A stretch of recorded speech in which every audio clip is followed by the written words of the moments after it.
Hey, welcome to the Mod Shop. So we're here right now because we're starting a new series with all kinds of mods and builds in the shop. And I have hired myself a camera person, editor, producer, and she's also going to be doing some branching. So we are doing a whole bunch of new things over the next few weeks, and we're going to record them all. So here we are. I'm going to introduce you to her, and she's also my daughter. So, without further ado,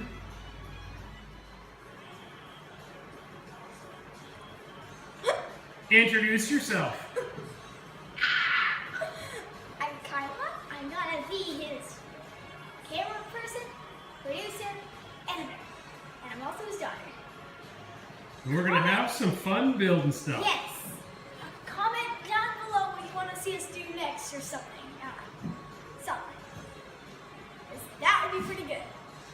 We don't really know what to do, so. Now we're gonna show you around the trunk and show you what we've done. Hi. So, I started a while back on this project and I haven't got to complete it yet. So what I'm going to do is I'm going to fix this side here the same as I fixed this side over here. I didn't record this because I didn't have a camera person to do it. So I'm going to now start repairing this spot, and it'll be one of my projects in the next little while. So we'll start really quickly by giving you a quick idea as to what I'm going to do.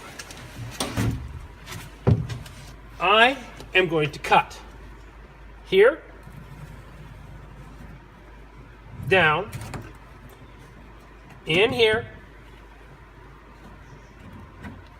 like this,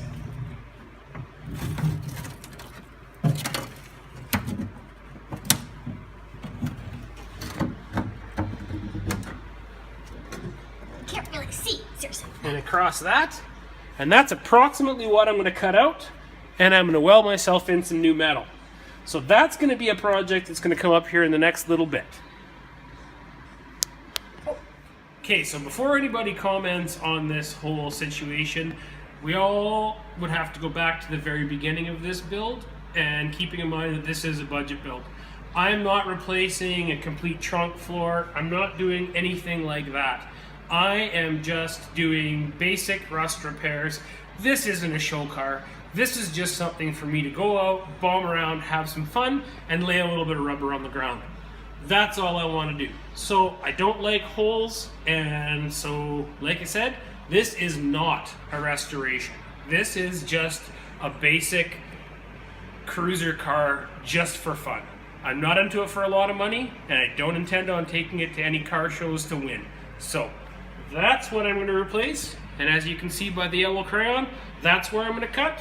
That's the size of the metal I'm going to put in there, and I'm probably even going to use a little bit of Bondo to clean her up. So there will be, in this situation, I have ordered myself a brand new tool, and we're going to do a tool test as well. Maybe we're going to see if we can figure out if this tool is worth ordering for your average builder. Okay?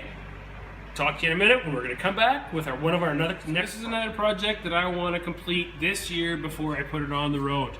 So, when I first bought the car, I replaced the master cylinder with the original master cylinder that was in the car. It is a single line master cylinder. I feel that that's a little bit on the unsafe side. Basically, if you lose one line anywhere in the car or something happens, I think that that's cause for a crash. So I'm changing it to this master cylinder here. It's a dual line master cylinder. Should be kind of an interesting little project. I do understand from all the things that I've read that this master cylinder here should bolt right onto this pot, and pretty much is all I need to do is change a few lines in the engine compartment to change this one. So that's going to be one of the projects that's going to come up fairly soon, and obviously before spring, because I want to be able to drive this car in spring. All right. Also, in this particular series, we're going to replace this alternator here with this alternator up here. So this is a 3-wire alternator.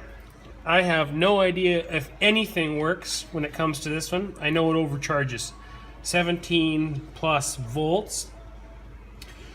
This is a standard Chevy 1-wire alternator, very basic operation. So I am going to replace this with this because this one also sounds like there's gravel in the bearings.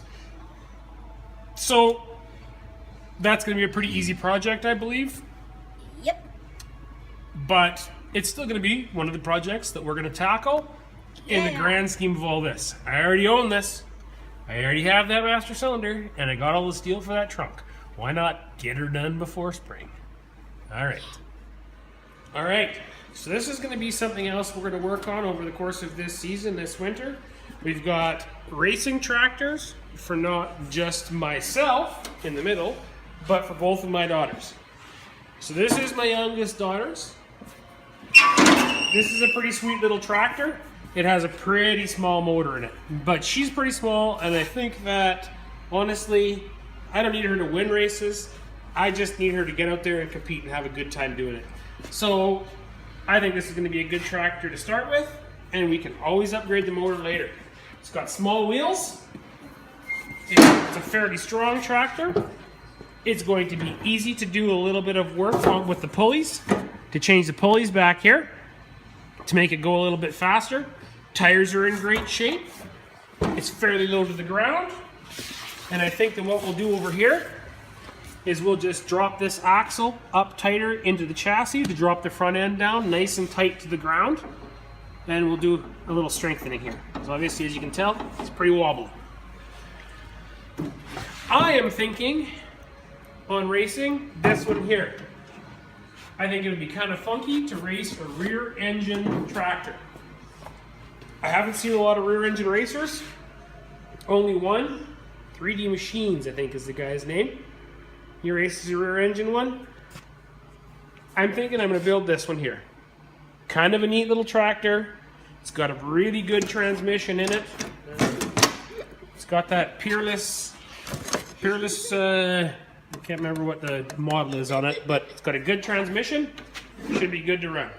And this one here would be the tractor that belongs to the girl holding the camera. This one's got a 12 horsepower. I think that that's going to be okay. Once I take the governor off, drop the front suspension up into the frame a little bit, and do a bunch of gearing, I think that this one will actually go pretty quick. So, this is 3 more projects that we will be tackling over the course of the winter. Hopefully getting out here as often as we can and getting as much stuff done as we can. So for now, I think that we're done showing you what we got going on. And we'll be back to you with, I believe we're doing trunk repair first. So we'll get back to you with another video as soon as we can. So one last thing. Like, comment, share, and subscribe. Could have some fun stuff going on. You never know. See you later. We've got something else on the go.